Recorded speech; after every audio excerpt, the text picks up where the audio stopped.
Las palabras no solo describen la realidad. También la transforman y la conforman. Democracia, Memoria, hogar, derecho, intuición. número. En este podcast, cada semana conversamos con un especialista diferente sobre una palabra clave para comprender el mundo. Una semana, Una palabra.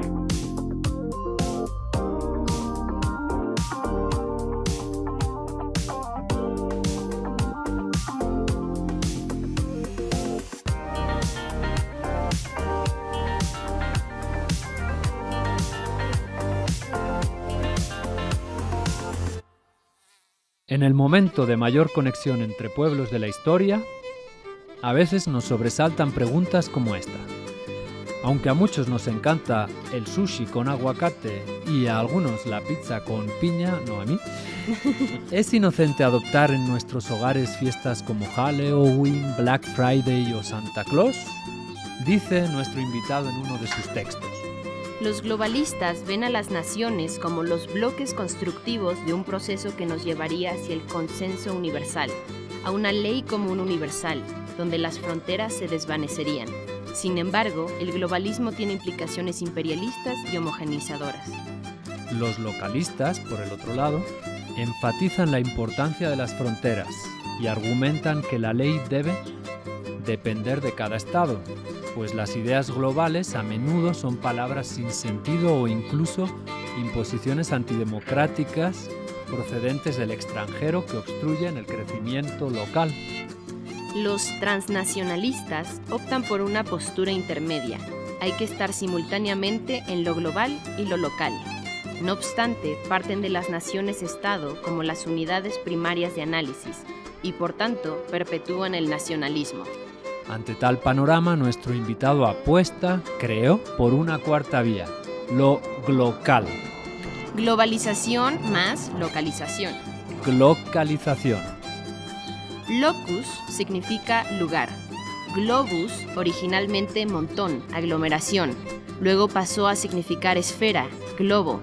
Quizá por eso lo de hacer bola. ¿Cómo asimilar ideas, comidas, valores, músicas, vestidos, costumbres e incluso leyes de origen foráneo sin perder la propia identidad? ¿Es posible llegar a consensos verdaderamente universales? ¿Acaso toda creación es en el fondo reapropiación? ¿Qué tienen en común la banda de thrash metal Sepultura, el sushi con guacamole y el ballet de Amalia Hernández? Para dialogar sobre estas y otras preguntas, hoy nos acompaña Rodrigo Camarena. Rodrigo Camarena González es doctor por la Universidad de Macquarie, maestro en jurisprudencia por la Universidad de Sydney y licenciado en Derecho por la Universidad de Guadalajara. Forma parte del Sistema Nacional de Investigadores mexicano y está interesado, especialmente, en Derecho Constitucional, Estudios Jurídicos Comparados y teorías críticas del derecho. Pues bienvenido, Rodrigo, y bienvenido a todo el público que tenemos hoy aquí de la carrera de Dirección en Mercadotecnia, de la materia Creatividad. Bueno, pues Rodrigo, ¿qué es esto de la glocalización? Bien, bueno, antes que nada muchas gracias Javier, Marina, Margarita y pues Julia, todas las personas que nos acompañan. Muy bonito el día, además, aprovechando aquí al aire libre y felicidades por haber llegado al capítulo 50, ¿no? Entonces, pues con mucho gusto estoy aquí para platicar un poco de lo que es localización o glocal o los procesos glocales, ¿no? Pues como ya decía Marina hace ratito, lo local aparece como una palabra compuesta, como un neologismo que combina lo global y lo local, ¿no? Ambos o los tres términos pues son muy controversiales o se pueden entender muchas cosas por eso, ¿no? Local aparece de un poco de una reacción crítica a lo global, ¿no? A una palabra que ya tenemos en nuestro léxico, entendido como algo mundial o universal, ¿no? Pero no necesariamente lo que se presenta como tal es universal, ¿no? O es global, ¿no? Y entonces puede haber un desacuerdo político en que lo global está erradicando o borrando diferencias en las comunidades o imponiendo, a veces de manera brutal o violenta, y entonces podría ser una respuesta hacia ese imperialismo, ¿no? O también, no tan político, pero también un poco, no tanto un desacuerdo político, sino lo que se está describiendo no es realmente global, ¿no? Yo aquí les traía este ejemplo de, digamos, todo se puede localizar en el sentido de una hibridación entre lo global y lo local, ¿no?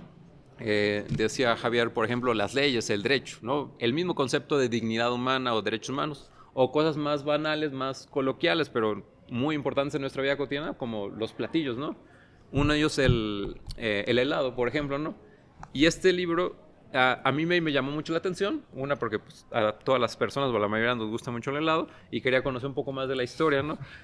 Pero a mí no se me hizo que fuera tan global o tan local como yo entiendo el mundo, porque habla mucho, por ejemplo, del gelato italiano o habla del ice cream estadounidense y cómo se masificó cuando se hacen los refrigeradores, pero no habla de los orígenes persas o árabes del sherbet, después el sorbet o el sorbeto, o no habla de la nieve de garrafa. Yo soy de Guadalajara y allá es muy común y es muy rica, o la nieve de Oaxaca, ¿no? No hay ni una palabra en el libro sobre la nieve oaxaqueña, el beso de ángel, ¿no? Y entonces creo que es un poco eso, la reacción de lo que presenta como global no necesariamente es universal, y habría gente que llega a decir que deberíamos de tirar a la basura el concepto de global y más bien hablar de local como una interpenetración entre lo global y local en todo el tiempo, ¿no?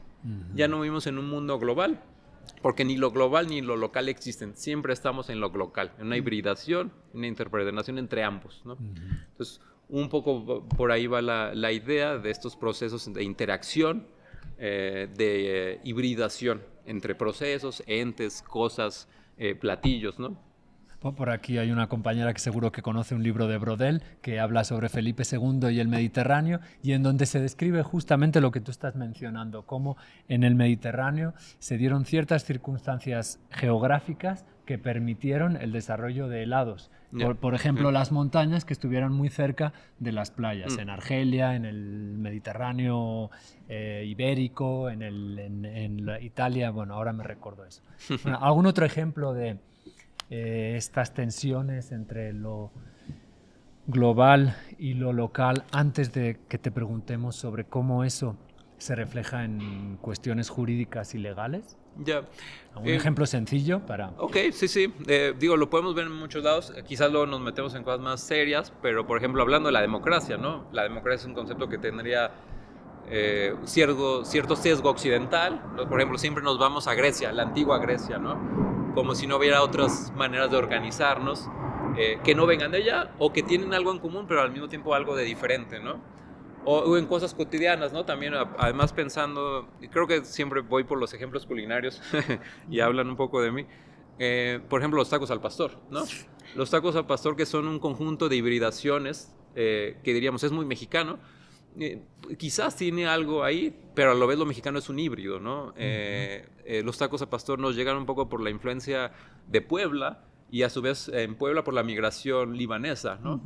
Y entonces todo lo que encontramos que nosotros damos como un aspecto unitario, realmente hay impureza, no en un sentido negativo, sino que es una mezcla, ¿no? Y así lo veríamos en muchas cosas, ¿no? La pizza, que ahora se presenta, no sé, como un platillo italiano que se globalizó, ¿no? Pero ¿de dónde viene la palabra pizza, por ejemplo, ¿no? Algunos le atribuyen a orígenes de griego bizantino, que es la misma base para hablar de pita, por ejemplo, o pan árabe, ¿no? O los ingredientes, ¿no? Que una pizza margarita, ¿qué tiene, no? Pomodoro italiano, pues el pomodoro es una domesticación precolombina, ¿no? El jitomate, con también raíces náhuatl, el nombre, ¿no? O la albahaca, que viene de la India, ¿no? Entonces, algo que viene como presentado como si ya estuviera en Italia y luego se globaliza en Estados Unidos, pues tiene varias matices y varias tensiones en lo que va, ¿no? Eso por dar ejemplos que nos están dando hambre. Sí. Pero, y luego nos podemos meter en cosas más filosóficas, políticas, como podría ser democracia o el mismo derecho, ¿no? Pues adelante, el mismo derecho. Esa sería la siguiente pregunta. Tú eres abogado. Bueno, ¿cómo se adopta o se adapta la justicia de otros lugares a la propia? Si es que debe adaptarse o adoptarse, o solo a veces, ¿y cómo? Pues ese es un tema, digo, muy controversial en el que a lo mejor podemos poner un granito de arena para la discusión, ¿no? Pero pues la misma idea de Estado pues es una importación, ¿no? ¿Por qué nos organizamos así, ¿no? Y no como una ciudad-estado o no como una comunidad política horizontal sin autoridades, ¿no? Eso pasa en la modernidad, con las independencias, cuando surge la idea de soberanía y después cuando eso se lleva a México, pues dicen nos vamos a convertir en un estado independiente, ¿no? Pero ahí ya tenemos ideas de Hobbes, de Locke, de la identidad nacional y todo lo que implica, que son bastante problemáticas, ¿no? En algún contexto fue un proyecto de homogenización en sí mismo el Estado, ¿no? Una homogenización de nosotros en contra de las otras personas que no son nacionales, que no son ciudadanas, ¿no?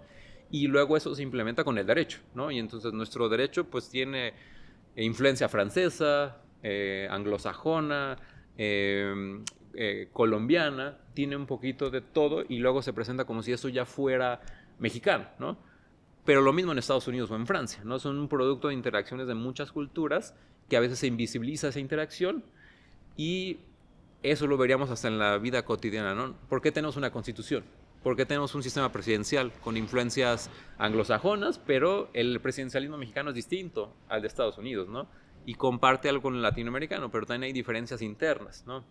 Entonces, digamos, estas ideas que nos dan política o jurídicamente que tenemos que seguir o no, es un poco el debate, ¿no? Y como decía hace ratito Javier, hay debates entre, pues, vamos a aspirar a un consenso universal, ¿no? Una paz perpetua de Kant con un gobierno mundial. Pero habrá otros que digan, no, yo quiero que mi país esté mejor y tu país me ha hecho daño, ¿no? Y entonces eso refuerza el nacionalismo. Y esto creo que ahorita es muy visible en estas épocas, tristemente, ¿no? Que se reactiva el nacionalismo, la xenofobia, sentimiento antimigrante, criminalización de las personas desplazadas. Ahí está, yo creo que yo entro un poco ahí con mi percepción de que lo que entendemos como global o transnacional también puede ser problemático porque naturalizamos al Estado-Nación como el eje local, ¿no?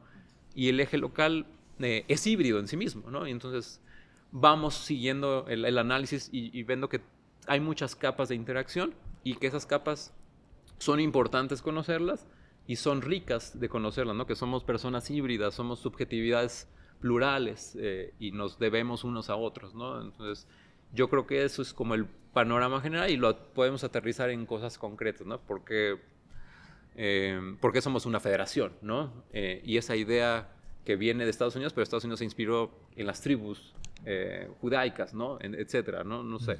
Todo eso cómo lo vamos interactuando y cuándo algo no es bueno o malo por ser foráneo o es bueno por ser local, ¿no? Sino que qué produce en tu contexto y qué puede aportar y cómo puedes enriquecerte y enriquecer a otras personas en ese diálogo, ¿no? Que puede no ser siempre igual, ¿no?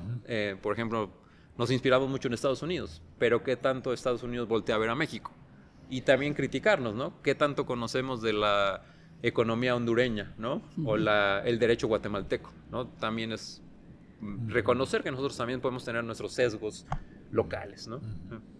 En todos los episodios nos acompaña Carlos Bosch, matemático, al que hoy le mandamos un abrazo, no nos pudo acompañar y nos manda él un abrazo.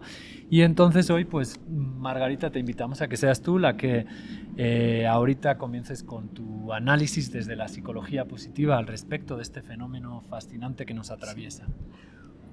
Wow, pues me has puesto a pensar mucho, Rodrigo, desde la perspectiva de la psicología. Me vienen a la mente tres cosas. Una, específicamente en el estudio de la felicidad, ha habido muchos debates sobre esto, porque como se originó sobre todo en Estados Unidos, las escalas que miden felicidad, por ejemplo, las conceptualizaciones de felicidad, tienden a enfatizar la alegría intensa, ¿no? El estar muy contento, y ha habido críticas, sobre todo del Oriente, de científicos, psicólogos japoneses que dicen que en Japón la felicidad se concibe más como una serenidad, como un estado de calma, ¿no? Entonces, ahí hay un debate de qué es lo que se está midiendo, ¿no?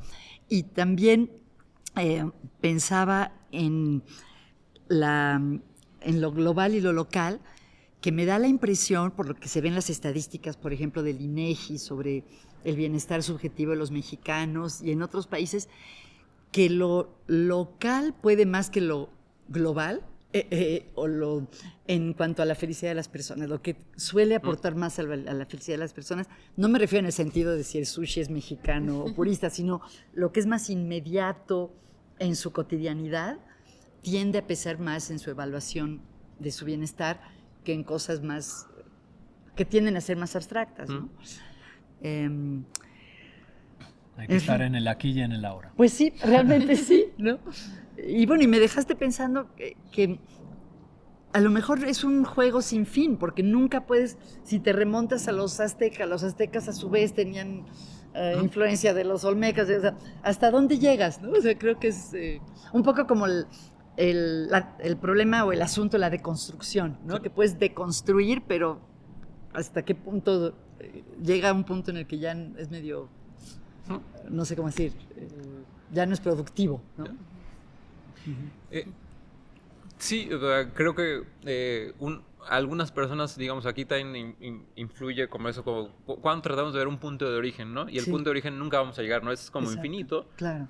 Y a lo mejor históricamente la investigación es infértil, no vamos a llegar, o incluso lo mismo con las ideas, ¿no? ¿Quién fue el primero en escribir poesía, ¿no? Y vamos, no, pues no tanto, porque antes y luego y así, ¿no? Entonces, creo que más bien es la idea de que no nos tenemos que ver en un enfoque, en un punto en la historia, que esta persona fue la creadora, sino darnos cuenta que todos estamos co-creando y nos co-crean, ¿no? Claro. Y entonces, creo que eso es bien, bien interesante, y el ejemplo de Margarita es bien interesante por el de la felicidad, ¿no? Porque la misma idea de felicidad, no sé, por ejemplo, la Declaración de Independencia de Estados Unidos habla de que buscamos la felicidad, ¿no?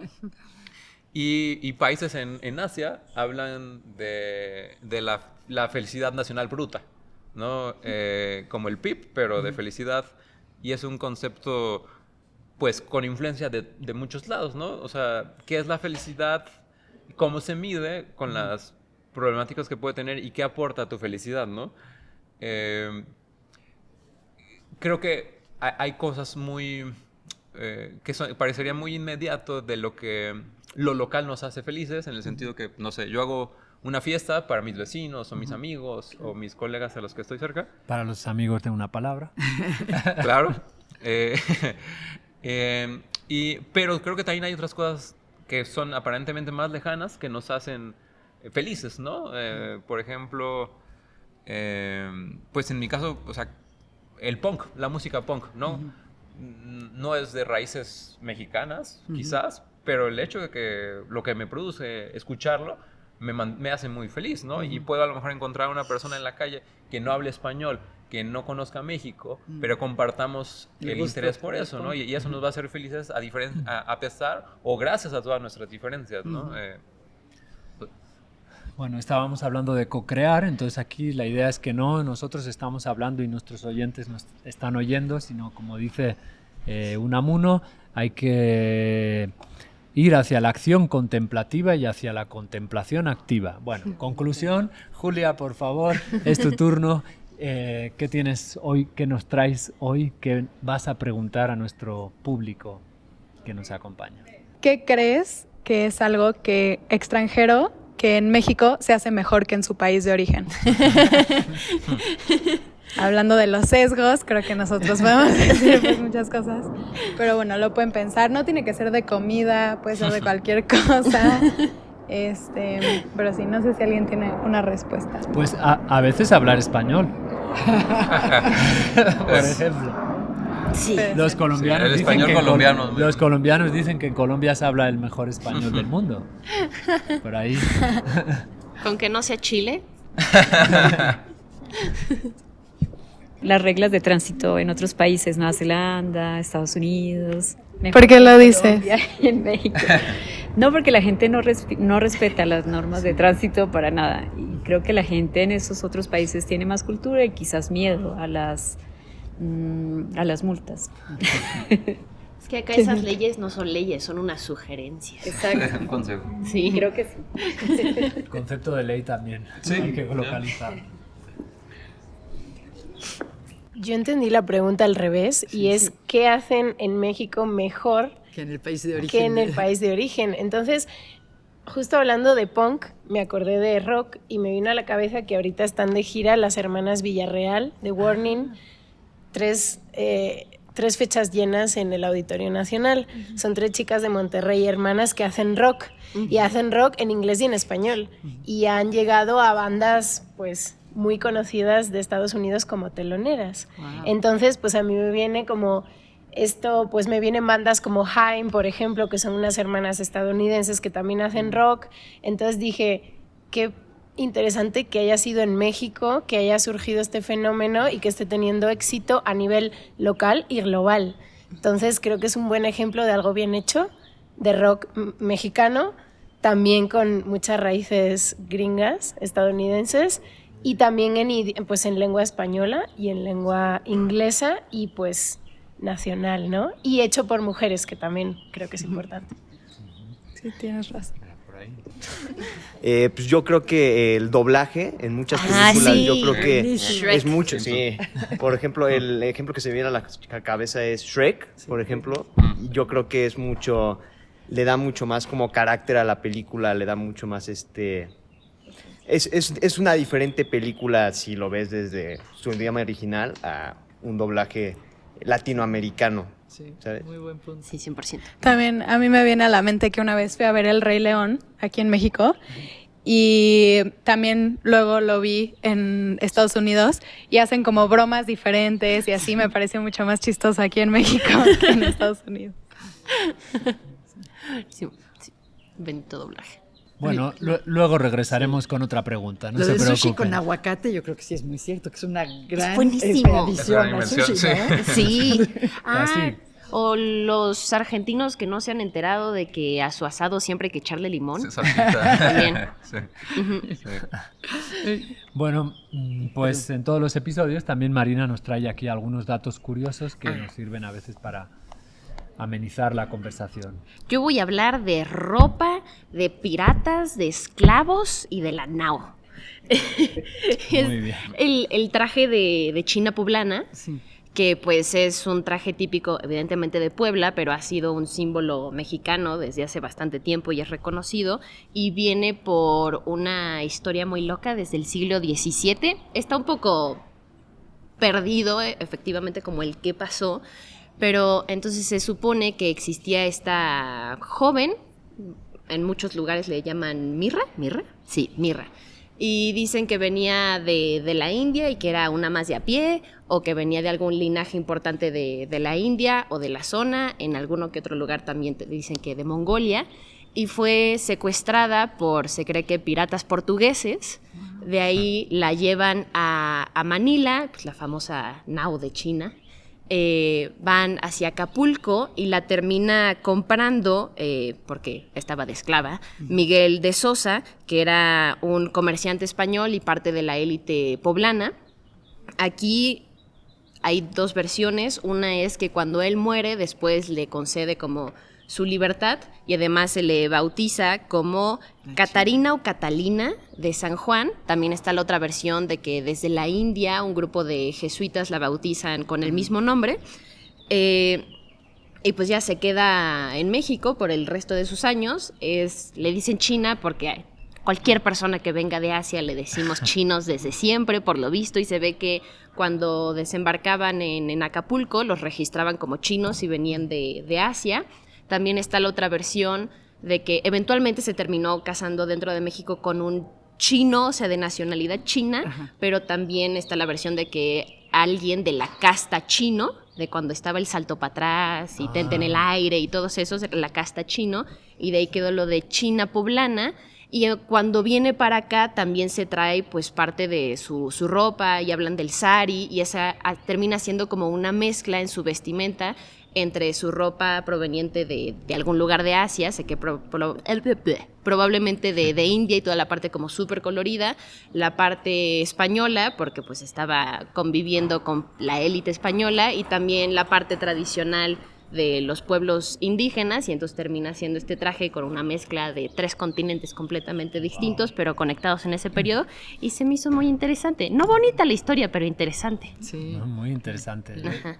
De hecho, no me acordé de traer una lista de palabras en náhuatl que llegaron a Filipinas justamente con el galeón de Manila, pero me acuerdo de memoria de dos. Bueno, hay algunas típicas como aguacate o tomate, pero hay dos muy curiosas, que una es tianguis y la otra es mercato. Sí, que llegaron, pues no sé si con los españoles o los mexicanos, en el galeón de Manila hasta allá. En algunas lenguas de allá, creo que en el tagalo, se dice tianguis para hablar de mercado. Curioso, ¿no? Entonces padre. Imagínense todo lo que llegaba en el tianguis, pues también que no existía allí, ¿no?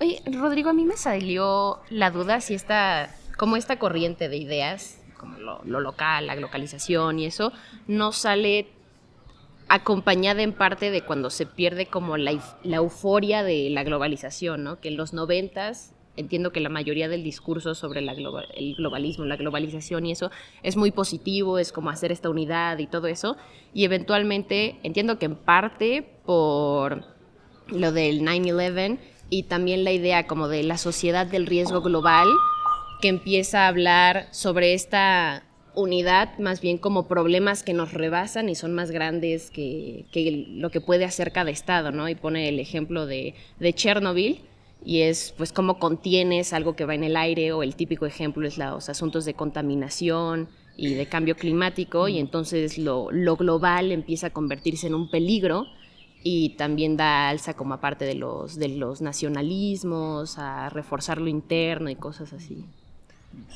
Sí, o sea, creo que identificaste bien, Marina, el momento histórico en el que surge la discusión, ¿no? Yo creo que hay como dos corrientes. Unas personas que dijeron que lo que se volvió realmente global, se volvió global porque fue localmente sensible o localmente hábil. A lo mejor no sensible, pero sí estratégicamente habilidosa para lograr un objetivo, ¿no? Por ejemplo, empresas japonesas en los 80s, 90s, que vendían en todo el mundo porque vendían tecnología, pero se adecuaba como a los intereses locales, ¿no?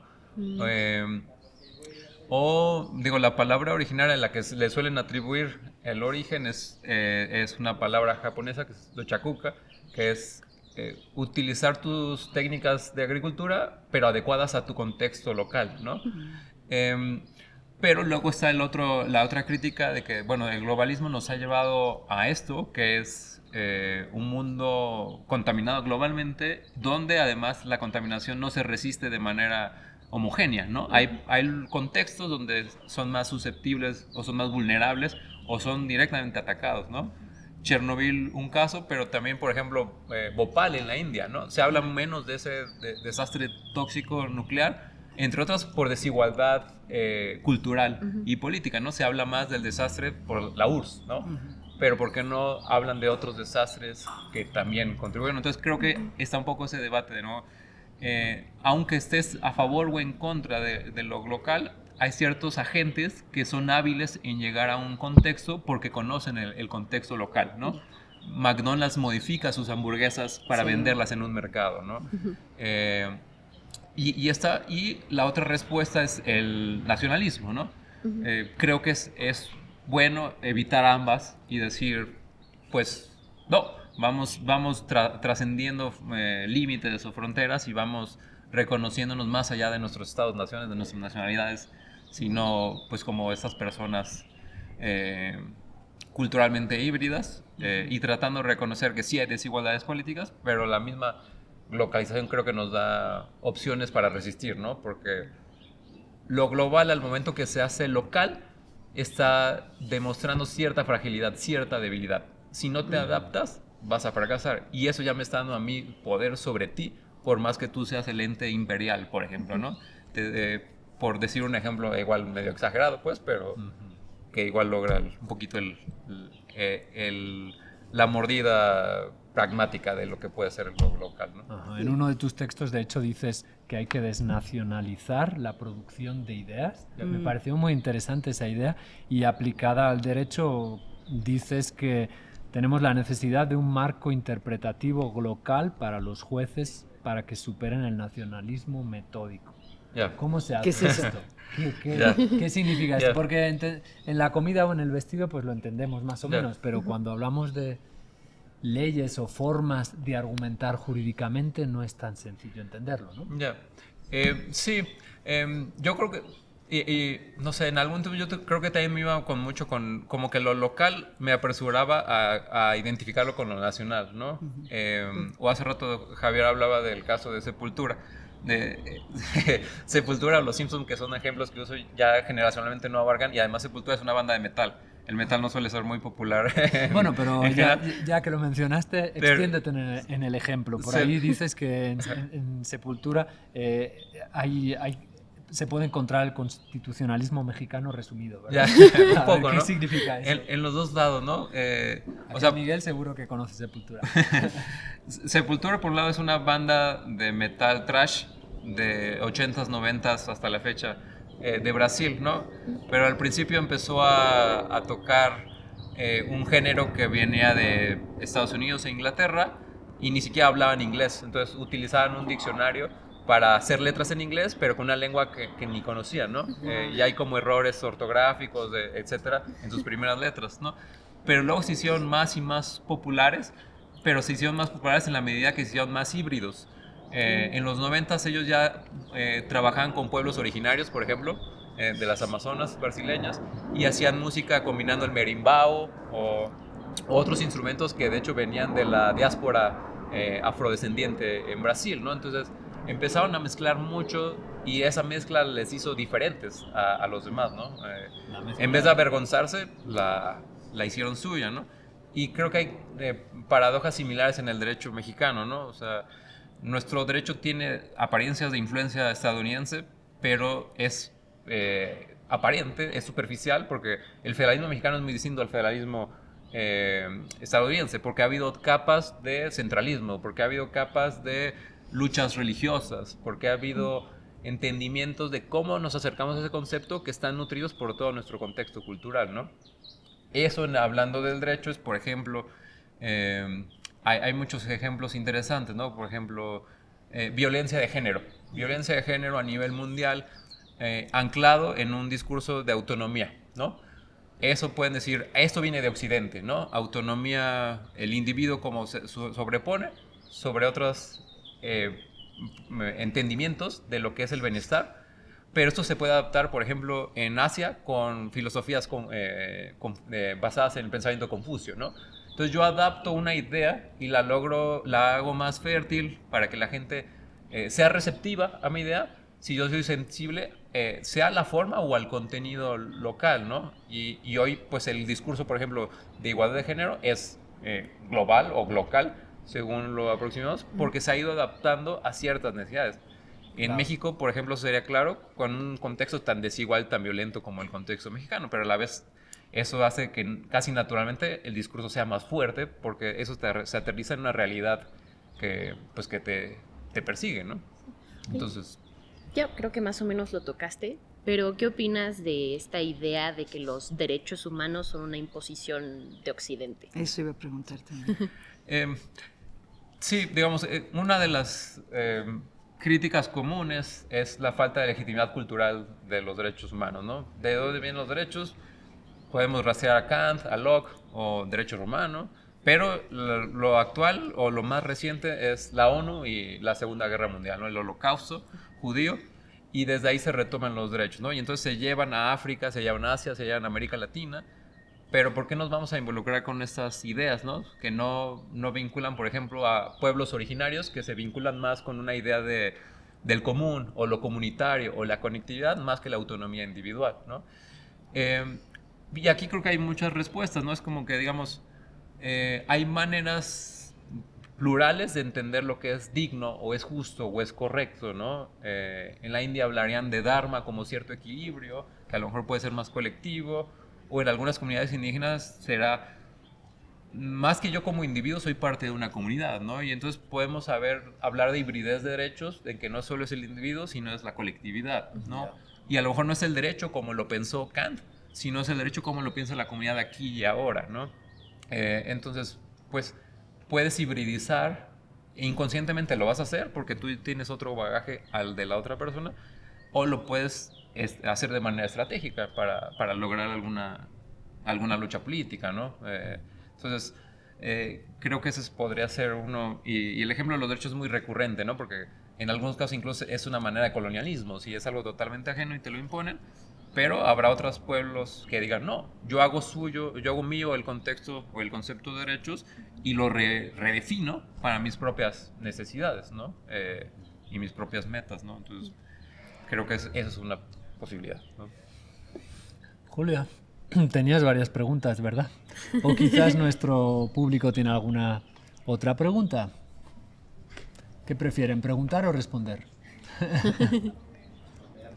Bueno, otra pregunta que va más por otro lado es ¿qué es lo más inesperado, lo más inesperado que han visto de México en otro lugar, o sea, en el extranjero? Algo que otros países hayan como adoptado de México.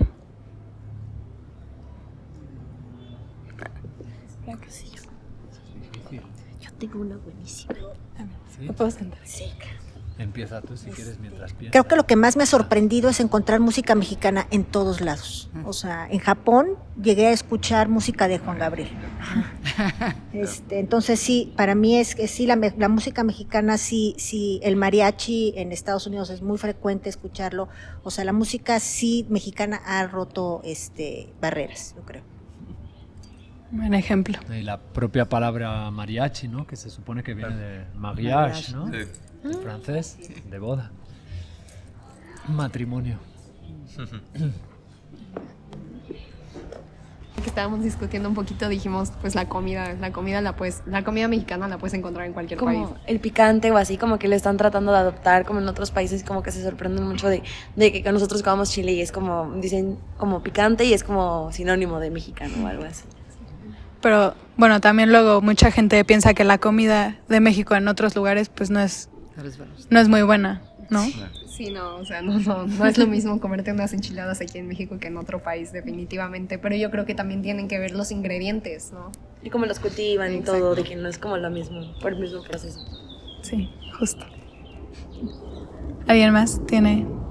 Bueno, pues no tengo el dato preciso, pero sé que en la ex Yugoslavia adoptaron las mañanitas mexicanas como una canción melancólica y le pusieron una letra en su idioma, pues con toque de melancolía, porque la escucharon en la época de oro del cine mexicano, me parece que en una película de El Indio Fernández, y para ellos era una canción triste, porque la temática de la película era muy triste. Entonces, para Yugoslavia es una canción triste, Las Mañanitas. Bueno, en ese sentido también el ay, ay, ay, ay, canta y no llores. Sí. En España se canta en los estadios de fútbol para cuando alguien se tira al suelo. ¿No? Tiene un significado muy diferente. Le voy a terminar de sumar a tu dato, y eso es porque en los 50, 60 en Yugoslavia estaba prohibida la entrada de radio y cine y cosas así de muchísimos lados, pero se permitía la entrada exclusivamente, si no mal entiendo, del cine y la radio mexicana. ¿Por qué? No sé, Televisa imponiendo. No existía. Y entonces en Yugoslavia hay grupos de mariachi que cantan en su idioma, pero es perfectamente la letra, y creo que en Montenegro también, aquí no estoy segura, también tuvieron un periodo donde principalmente lo que recibían era Televisa, entonces tenían las telenovelas mexicanas en español, yo no sé qué tanto entendían, pero todos ubican el Televisa presenta. Creo que es Montenegro, luego si no lo corrijo. Bueno, ¿Sí? Yo iba a decir igual como el Día de Muertos, siento que es como que muy reconocido en todas partes y creo que tiene un poco que ver con la película de Coco que sacó Disney, que como que ya se volvió súper famoso todo eso y pues como que tiene más visibilidad. Sí, es cierto. Pues yo creo que también en el mundo del entretenimiento, un ejemplo que se me ocurre es el Chavo del Ocho, que es muy famoso, por ejemplo, en Brasil, y no me esperaría que tuviera tanto impacto. Me da mucha risa porque luego ves a los jugadores de fútbol pidiéndole como fotos a Kiko, por ejemplo, y pues me llama mucho la atención de que llegue a tener tanto impacto eso en otras culturas. De hecho, en Brasil tienen un canal 24 horas del Chavo del Ocho. Todavía se ve. ¿Qué, tortura o qué? Yo también me sentí muy sorprendida, pero o sea, para ellos es como casi su telenovela, así como de fondo, tienen el Chavo del Ocho. O sea, que es algo bastante curioso. Qué joya. No sabía. Pues yo me acuerdo de la Nochebuena, ¿no? La flor de Nochebuena, que es mexicanísima, y ahora en todas partes se ponen flores de Nochebuena en Navidad. Entonces creo que es un gran producto y yo creo que el cempasúchil va para allá, ¿no? No lo sé, pero la Nochebuena sí. Bueno, y la propia historia de Nochebuena también se llama poinsettia, ¿no? Que es por un general o no sé qué, Poinsett. Pero no sé si la conoció aquí en México y le pusieron su nombre o la trajo. Qué chistoso. Qué loco. Bueno, y antes que hablábamos de música, también el documental que quizás han visto de Sugarman. Sí. Un cantautor estadounidense que en Estados Unidos no tenía éxito y en cambio en Sudáfrica, en la plena época del apartheid, pues era un hit, ¿no? Y años después él descubre pues que era famoso en otro país. Entonces, tengan cuidado con lo que hacen porque se puede llegar allá. Sí. Las jacarandas viven de Sudáfrica. Oye, Rodrigo, entre tus hobbies he oído por ahí que está la biología. Ya. Y bueno, y un tema muy importante hoy en día, por supuesto, es el de la sostenibilidad. Ahí la pregunta sería cómo el concepto de globalización puede contribuir a crear un mundo más sostenible, ¿no? Y por ahí he leído cositas que escribías de las limitaciones propias de la legalidad liberal. Consisten, por ejemplo, en que convierten a la naturaleza en titular de derechos y en su lugar habría que proponer una nueva normatividad de reconocimiento mutuo y responsabilidad ecosocial en tiempos de colapso ambiental y humanitario. Bueno, ¿qué significa todo esto? Y cómo el concepto de hoy puede ayudarnos a hacer un mundo más sostenible. Bien. Yo creo que vemos varias cosas que creo que atraviesan varias dimensiones, ¿no? Creo que son muy estimulantes y al mismo tiempo urgentes, ¿no? Porque el mundo está colapsando, cada año hace más calor, inundaciones, animales que simplemente caen muertos porque el clima ya no es como era y fuego es un efecto mariposa, ¿no? Y una de las cosas que ahí, digamos, atraviesa varias dimensiones, una es que nosotros naturalizamos que somos dueños del mundo, ¿no? Y eso en filosofía o en el derecho o en la vida cotidiana, ¿no? Viene desde el derecho romano, viene desde antes, viene de Descartes, viene de muchos lados, que decimos que nosotros somos superiores a los animales o al planeta Tierra mismo, ¿no? Sí, la o ahora Musk, que quiere ir a Marte y colonizar lo que sigue, ¿no? Entonces, eso es un problema que incluso si no nos importa el medio ambiente, pues nos importa nuestra propia existencia que está en peligro y ya hay gente seria que dice, esto ya no hay vuelta atrás, ¿no? El mundo se está muriendo. Y hay ejemplos de interacciones de hibridez que creo que muy urgentes y muy necesarios en reconocer que todos somos parte de algo interconectado, incluyendo la madre tierra, incluyendo los animales, y que ya ha sido llevado al derecho, ¿no? Por ejemplo, Ecuador fue la primera constitución del mundo que reconoció a la naturaleza como sujeta de derechos, ¿no? Y eso mezclado o interactuado con algunas concepciones de pueblos indígenas, ¿no? Como la Pachamama, algunas concepciones andinas de cómo se relaciona la naturaleza con nosotros mismos, ¿no? Si estamos bien con la naturaleza, estamos bien en general, ¿no? Una idea de equilibrio ecológico, ¿no? Y eso está haciendo ahorita, digamos, si todavía dividimos el mundo, antes lo dividían no sé, primer, segundo mundo y tercer mundo, ahora la división es norte-sur, ¿no? Se puede ser crítica de esa división, pero ahorita quien está liderando la discusión, sobre todo, es el sur global, ¿no? Es Bolivia, es Ecuador, es Colombia, entre otros, porque eso se ha mezclado con el concepto, y ahí está también otro ejemplo de hibridez, el concepto de derecho occidental con cosmovisiones o normatividades de pueblos originarios que a veces chocan o a veces producen algo nuevo, ¿no? Y en México empieza a pasar también, ¿no? Las abejas las reconocieron ya en algunos amparos como un ecosistema que en sí mismo es un sujeto de derechos. Wow. Y eso es, digamos, ahí está también el juego de palabras, porque eso dicen fertilización cruzada de ideas, es decir, yo tomo una idea de otro lado, la aterrizo en otro contexto y va a producir algo nuevo. Igual que las abejas van viendo lugares bonitos que las atraen naturalmente y entonces lo polinizan y generan más vida ahí, ¿no? Entonces, eso se está hablando de la idea de los derechos de la naturaleza como un efecto de polinización cruzada, ¿no? De conceptos occidentales, conceptos de pueblos originarios y mezclas de cosas novedosas, ¿no? Porque ya no estamos hablando de una persona racional que es dueña de una cosa, sino de una suerte de equilibrio mutuo para un beneficio colectivo, ¿no? Tomarse en serio la frase del jefe Seattle, ¿no? La tierra no nos pertenece, nosotros pertenecemos a la tierra y por lo tanto la tierra, si alguien es dueña de alguien, la tierra es dueña de nosotros, ¿no? Y ahí todo cambia, ¿no? Sí, se pone... vivíamos en un mundo pies para arriba y ahora lo tenemos que volver a voltear, ¿no? Y sí, ¿no? Ese creo que sería uno de los ejemplos urgentes y cada vez más obvios de interacción y de hibridez por el bien de las generaciones y del bien del planeta, ¿no? Yo tengo una pregunta. Al pensar en esto de lo global y lo local, pensaba en la famosa frase esa ecologista de piensa globalmente, actúa localmente. ¿Tiene alguna conexión, alguna relevancia con esto que estamos hablando hoy de la globalización?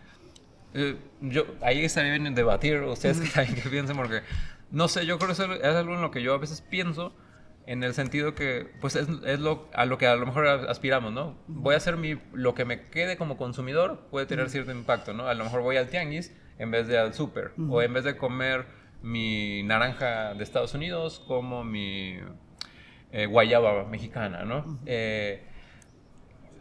Y creo que está por ahí un lado, ¿no? Pero ¿qué tanto eso va a tener un impacto en ti y en el mundo cuando el problema ahora sí que es más global o estructural, ¿no? Cómo la economía determina tus mismas decisiones, ¿no? Sí. Cómo el trabajo te impide que, no sé, te vayas a plantar tu propio árbol y esperar a que salga, ¿no? Vivimos con muchas condicionantes en un mundo al mismo tiempo global, ¿no? Que nos limita nuestras decisiones, pero yo creo que eso en sí mismo, como la conciencia de que estamos en un mundo interconectado y que nuestras decisiones, por más banales que parezcan, tienen un impacto, creo que en sí mismo eso genera luego otra interacción virtuosa, ¿no? Te conectas con otra persona que tiene la misma inquietud y entonces quizás el cambio no va a ser sistémico, pero empiezas a generar algo que luego sí genera un cambio sistémico, ¿no? Una pregunta que yo tenía por aquí subrayada, tanto para ti como para nuestro público, aprovechando que muchos de ellos se dedican o se dedicarán al marketing y están en la materia de creación, es hasta qué punto toda creación es una reapropiación, ¿no? O sea, pues no sé si han visto la película de La caverna de los sueños olvidados de Herzog, en donde, pues bueno, es un documental maravilloso en donde viene a decir que los minotauros de Picasso pues ya estaban dibujados hace 20.000 años. Entonces lo que hace es reactualizar una creación de otra época y de otro lugar, aterrizándola al contexto actual, ¿no? Entonces, bueno, esta es una pregunta que me parece muy interesante, pues oír lo que van a contestar ustedes. ¿Crear es recrear o no? ¿O se puede crear ex nihilo, de la nada? Yo creo que puedes crear, está como que esta diferencia entre cultura de apropiación y cultura de apreciación, siendo que lo puedes ver de dos maneras. Y la línea que marca esa diferencia yo siento que es como el respeto y la intención. Entonces puedes crear siempre y cuando sea pues con esos límites. Muy bien, un poco como lo de los derechos que nos decía Rodrigo, ¿no? Entonces, puedo adaptar algo, pero al mismo tiempo que sé que tiene como entidad propia, ¿no? Que me ha venido de otro.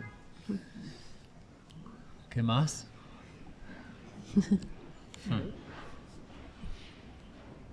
Yo no sé como qué tanto podamos crear, porque pues muchas de las cosas que creamos son cosas como que ya existen, cosas ya hechas, ¿no? O sea, como que tenemos los principios de todas las cosas que existen, o sea, no podemos crear algo que no existe porque pues aún no lo sabemos, ¿no? Entonces, como que en cierta parte todo lo que creamos ya nos fue enseñado por alguien o ya lo vimos o ya fue como algo que pues en cierta parte ya existe. Entonces, como que nada más recreamos, yo creo.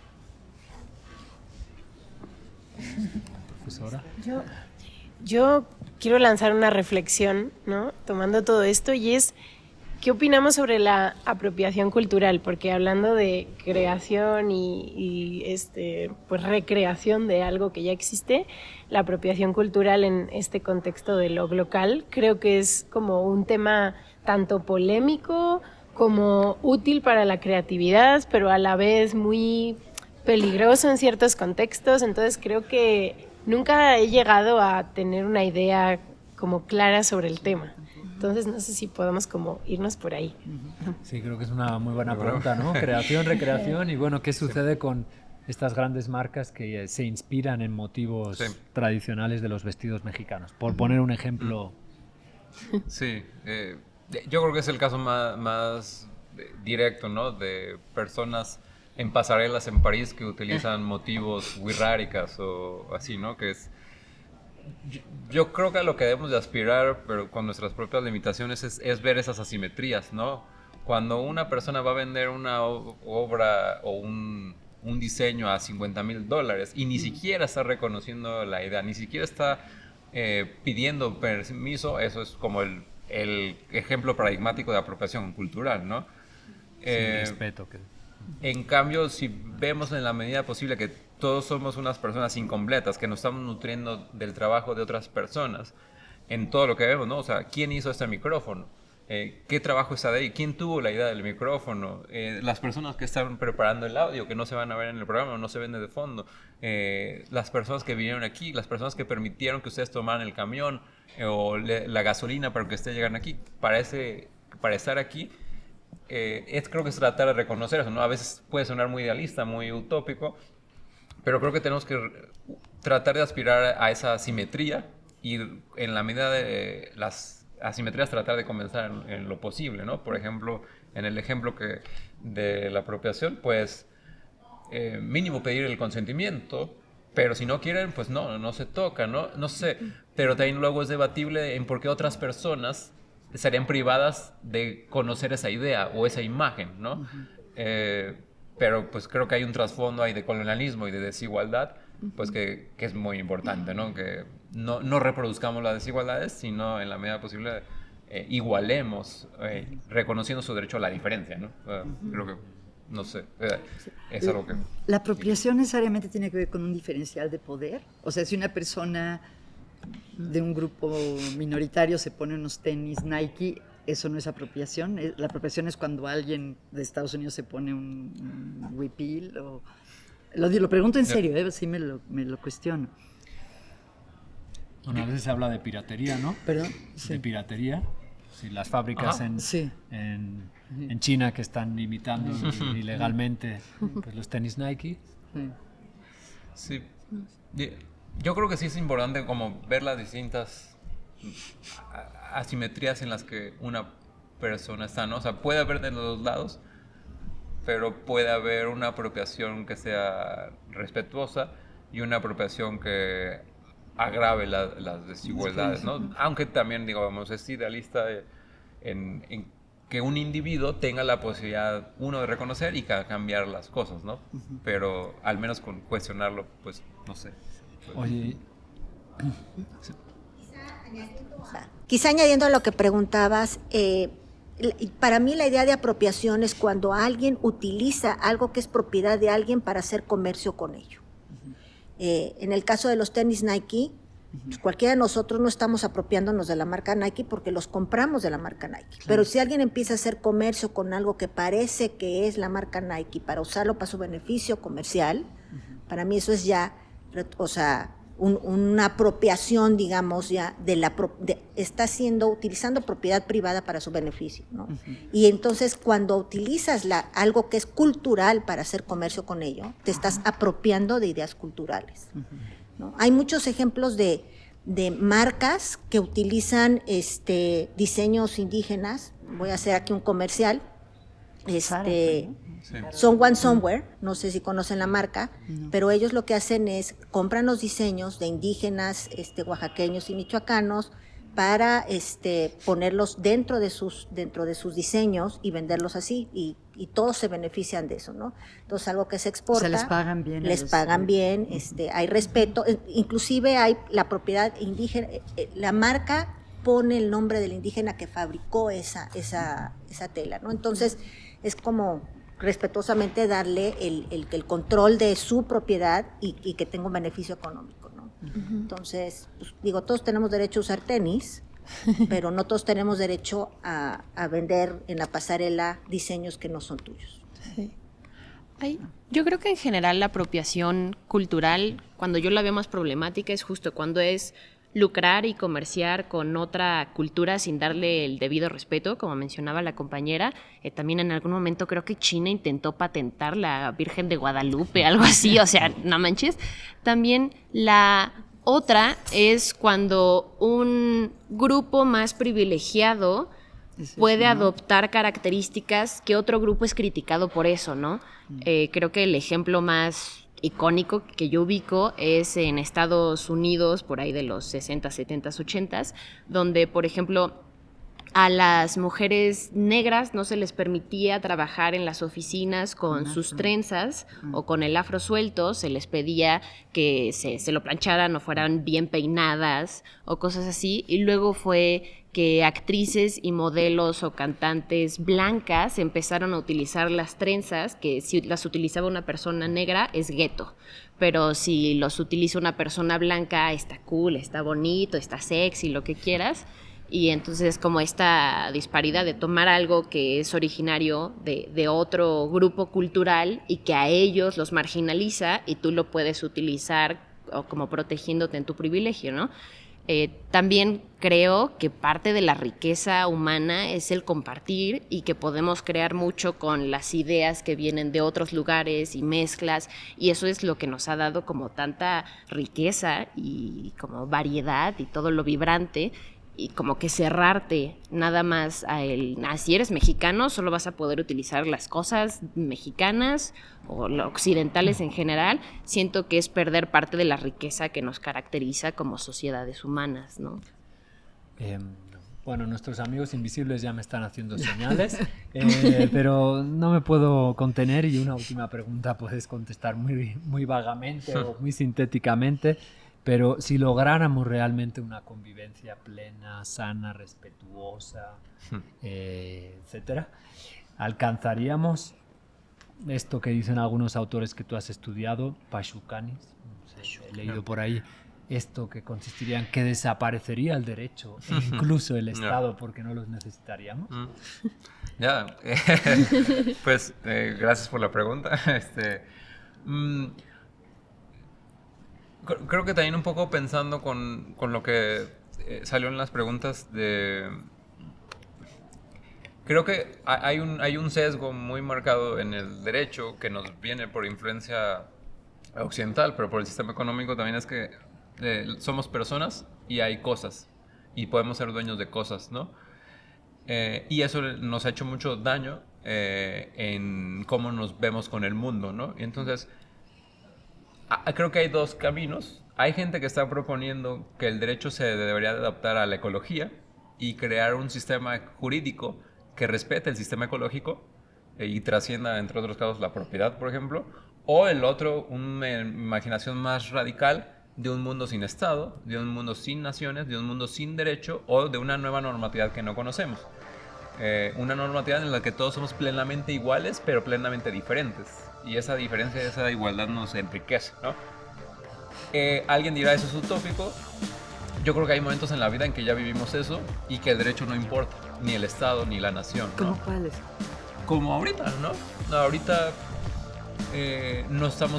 no limitamos nuestra vida a lo que diga la Constitución, o lo que diga un contrato, o lo que diga una forma jurídica, sino que escuchamos y nos motivamos y nos dan ganas de leer las cosas que dijeron y ir a nuestra casa y seguir, y luego juntarnos a platicar y comer una nieve, ¿no? Ahí no eso no está en las categorías jurídicas, sino que estamos reconociéndonos mutuamente y estamos tratando de trascender en la medida de lo posible, y aunque sea utópico, pues está mejor tener esa imaginación utópica a ser un escéptico que diga, nos vamos a ir al infierno, hagan lo que quieran, ¿no?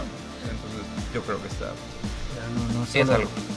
No solo evitar cosificar a las personas, sino reconocer que las cosas son más que cosas, que parece una tarea de alquimista. Bueno, Rodrigo, muchísimas gracias por habernos acompañado hoy, y gracias a todos ustedes. Turgot, no sabemos, escribió a mitad del siglo XIX Desobediencia civil. Acepto de todo corazón la máxima: el mejor gobierno es el que menos gobierna. Llevada hasta sus últimas consecuencias, conduciría a esta otra en la que también creo. El mejor gobierno es el que no tiene que gobernar en absoluto. Cuando los hombres están preparados para ello, este será el tipo de gobierno que tendrán. ¿No podría haber un gobierno en el que no fuese la mayoría la que decidiera lo que está bien o mal, sino la conciencia? ¿Debe el ciudadano someter su conciencia, aunque sea solo por un instante y en una mínima medida, al legislador? Deberíamos ser humanos primero y después súbditos. Lo deseable no es que se cultive el respeto a la ley, sino a la justicia. La única obligación que tengo derecho a asumir es la de hacer en cada momento lo que crea justo. Una consecuencia natural y muy común del respeto excesivo a la ley es que podamos ver una fila de soldados, todos marchando en un orden admirable por colinas y valles hacia la guerra en contra de su voluntad. Sí, en contra de su conciencia y su sentido común. Lo que hace que con cada paso de la marcha se les sobrecoja el corazón. No dudan de que están metidos en una empresa condenable. Todos son partidarios de la paz. Pero entonces, ¿qué son? ¿Realmente hombres o polvorines móviles y fuertes en miniatura al servicio de algún mando militar sin escrúpulos? Que conversaciones como la de hoy con nuestro invitado especial, Rodrigo Camarena, muchas gracias, y nuestros amigos de siempre y nuevos nos recuerden que entre los grandes anhelos universales y los pequeños apegos terrenales se halla nuestra conciencia susurrándonos localización. Una semana. Una palabra.